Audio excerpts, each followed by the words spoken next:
Welcome to the Thursday evening webinar series. My name is Rich Smith. I'm a filmmaker and a spiritual life coach, and I'm here with Reverend Marc LaPonce from the North Hollywood Church of Religious Science.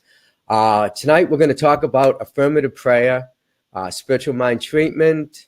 I call it the secret prayer because not many people really know about it, and it's so powerful. Everybody should know about it, and that's why tonight I am going to talk about that. Basically, it's a 5-step process. We're going to go through all the 5 steps, and we're going to talk about each step individually and what it all means. Basically, I've been teaching spiritual principles for quite a while now. I've been a filmmaker, an independent filmmaker, and I use these spiritual principles in my own life to create successes, and I've had many successes using these principles. Prayer treatment is very powerful. As a matter of fact, later tonight, I'll show you guys a little video that I created where my wife and I had a demonstration. I'm going to talk about what a demonstration is.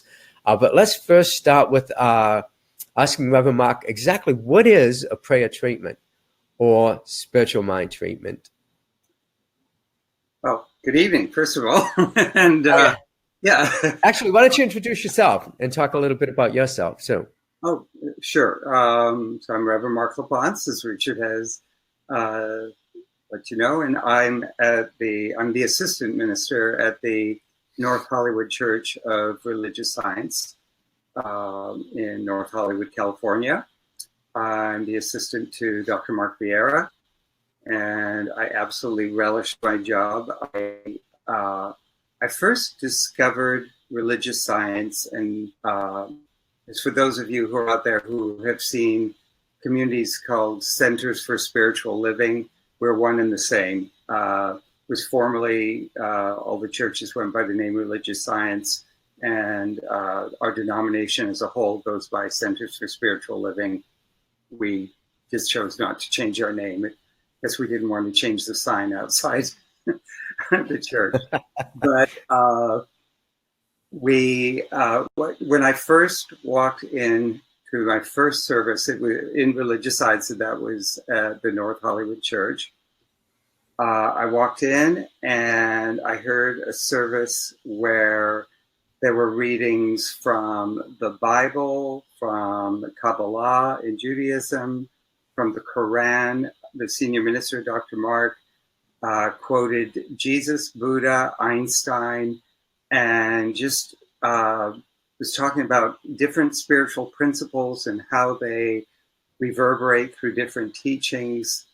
And at the end, we always end with a spiritual mind treatment, which I'll talk about. And at the end of his prayer, Dr. Mark used the statement, "We bless our church. We bless all churches everywhere, synagogues, temples, mosques, ashrams, all paths to God." And I heard those words in the talk I just heard before that, and I knew I was home. Yeah, that's great. I loved that idea that there's so many ways that we go about trying to know God and what God is and who God is. And so that said, our philosophy, which is not unique to science of mind or religious science, it's actually to be found at the mystical level of all spiritual teachings, is this idea that there's an innate unity to all life, that everything is interconnected. We believe that God is not a being outside of ourselves, that God is the one power, one presence, one life, expressing itself throughout all creation. And so that we say that God's nature is at the center of everything and everyone. Not always fully expressed, but where we see situations in the world where God's nature isn't being expressed, for example, where there's conflict, where there's disease, where there's discord, that comes out of the fact that we are all left to discover our divine nature for ourselves. And on the pathway of discovery, which will be, an eternal journey before this lifetime and after this lifetime, that until we really recognize our oneness with the divine and oneness with all life, we will create and experience conditions that could be contrary to God's nature. Which is one of wholeness. Pardon? Which is one of wholeness and Yeah. perfection. Yes. And so we are very much about all our spiritual practices are there to help us realign and awaken to that sense of connection, that God lives in us, that God is infinitely greater than any one of us, but yet every aspect of its nature lives in us. It's like we're drops of water in the ocean that is God. Everything that is a quality of the ocean lies in the drop of the ocean, and each drop isn't the total ocean itself. But the more we discover that nature of God in us, the more we really, really sense its presence, not only in us, but in others, even if they're not showing up at their best, or we're not showing up at our best. There's a way that our changing our thinking to realize that presence is there opens us up to experiencing it and expressing it more. Yeah. So that's the whole purpose of spiritual mind treatment. Actually, that was the whole purpose of my webinar tonight. Now we can all go because you said everything that I wanted to say. So that goes the treatment, the 5 steps, recognizing an infinite power and presence, working in and as and through us, allowing things to unfold in our life in perfect order. That's it. You did the whole thing. Yeah. Yeah. My wife just sent me a take the lozenge out of your mouth. I've had a cold and I'm lucky I'm even here doing this tonight.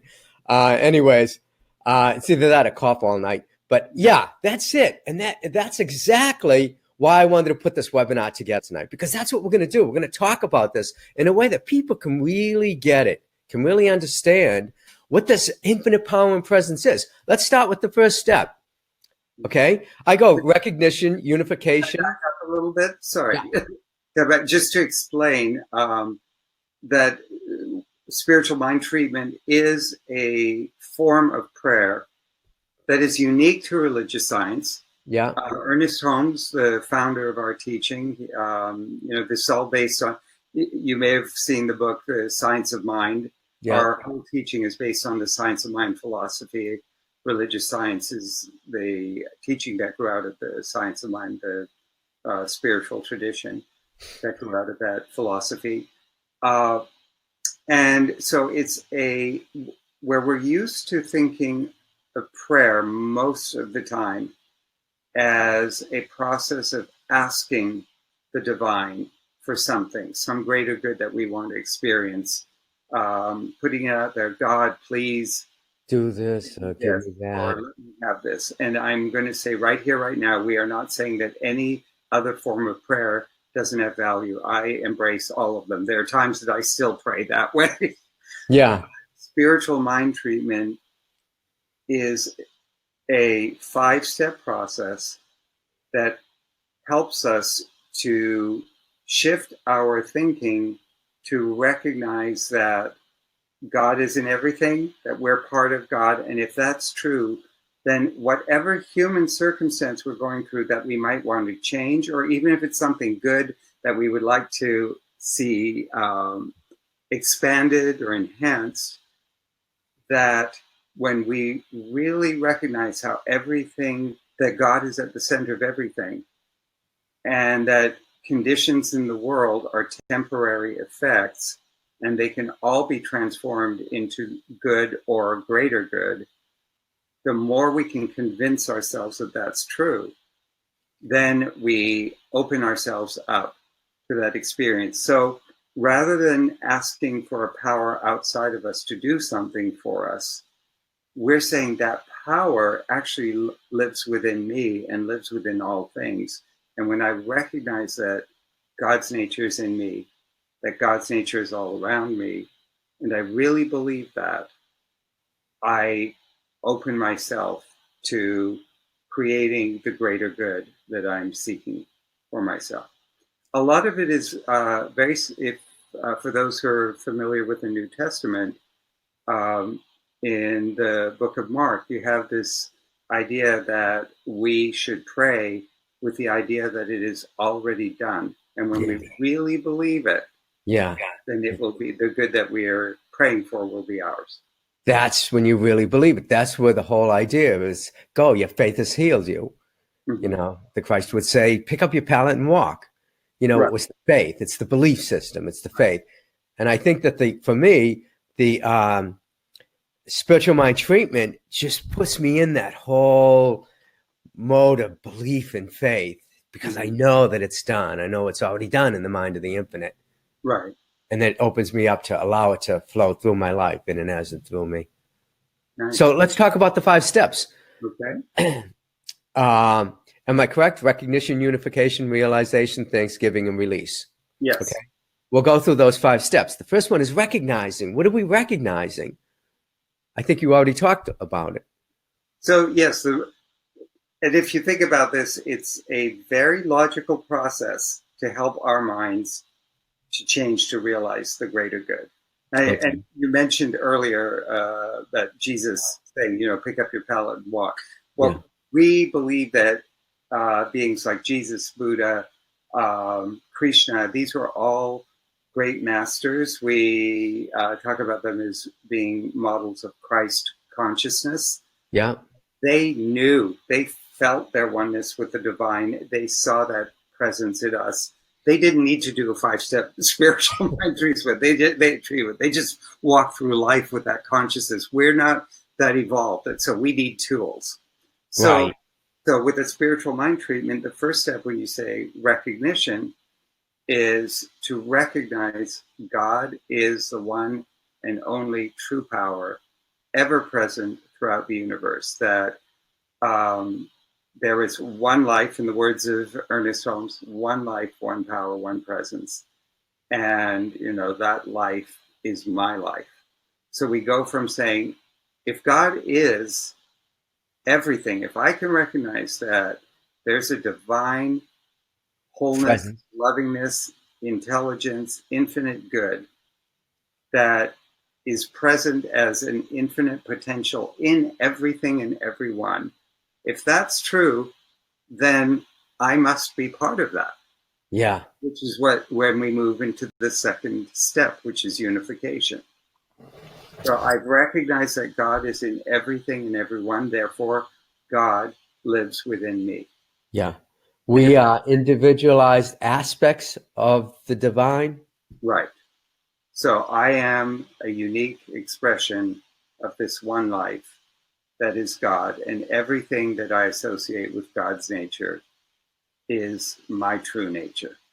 At the core of my being, love, joy, peace, abundance, wholeness are always present as spiritual aspects of my nature. And if I'm praying for someone else, I will then say, and as that's true of me, I know it to be the truth about, for example, Richard. Yeah.